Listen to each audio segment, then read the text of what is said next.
গাছে কি সুন্দর তেঁতুল এসেছে, বাপরে বাপ, দেখেই তো জিভে জল এসে যাচ্ছে। আচ্ছা তুই এক কাজ কর, তুই তো লম্বা আছিস, দেখ তুই পারতে পারিস কিনা, আর আমি এখানে বসে বসে দেখি কেউ আসছে কিনা। তাড়াতাড়ি কর।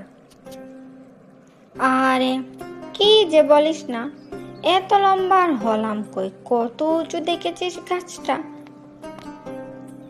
আরে চেষ্টা করে তো দেখবি, হারার আগে হেরে গেলে কি আর তেঁতুল খাওয়া হবে? আচ্ছা ঠিক আছে, আমি দেখছি, তুই পাহারা দে যেন কেউ না দেখে। আচ্ছা আচ্ছা ঠিক আছে, তাড়াতাড়ি কর। তেঁতুল পর জিভের জল টেনে ধর, একটু যদি তেঁতুল পাই দুই বান্ধবী মিলে ভাগাভাগি করে খাই। ও রিঙ্কি, তাড়াতাড়ি আয়, পেটটা তো আমার ব্যথায় শেষ